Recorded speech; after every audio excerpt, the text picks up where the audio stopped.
Steve Hartman now with a man who got a warm welcome in a place he once gave the cold shoulder.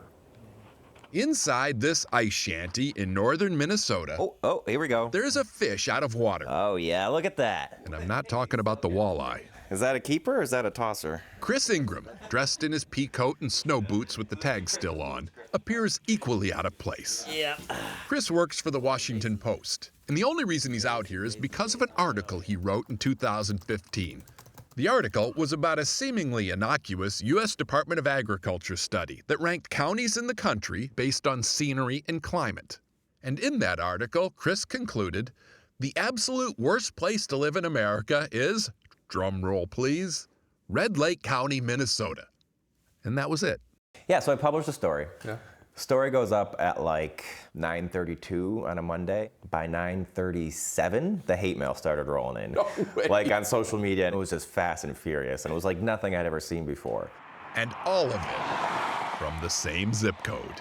You get some people take it personally. Yeah, we took offense. How does this person have a clue? He obviously didn't know what he was talking about. Just about everyone in town took a shot at the messenger, except Jason Brumwell, who took a different tack. I wanted him to come here and see it for himself. You know, put his money where his mouth is, I guess. So Jason invited Chris for a visit, and Chris agreed. Flew out here for his first visit in August of 2015. So I pull up to the courthouse and I get out of the car, and there is a marching band playing. A marching band? Yes, a marching band. I was like, wow, there were no pitchforks. No I was really pitchforks, happy. I was gonna say. No torches, no nothing. Just a bunch of beaming, smiling people. And the weird thing about the trip, when I got back, like I couldn't stop thinking about the place. Which brings us to the most unbelievable part. At the time, Chris and his wife Brianna were not happy living outside D.C. Oh, you got your gear back. They hated the long commutes and high cost of living. So last year, they packed up their twin toddlers and moved to, you guessed it, Red Lake County. But this was the worst place in America. I believe the phrase was absolute worst place to live in America. Yes, that's what the spreadsheet said, okay? And so coming out here and getting that ground truth, that kind of changed my perspective on it. And the data didn't factor in the people.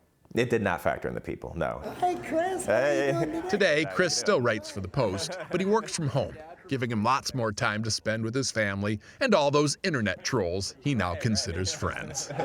They really do love him here, because they know it's easy for some reporters to lob judgments and generalizations, but it takes real integrity to make this kind of correction.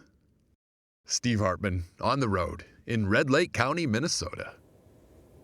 And that's the CBS Evening News for tonight. For all of us at CBS News all around the world, I'm Scott Pelley. See you Sunday on 60 Minutes. Good night.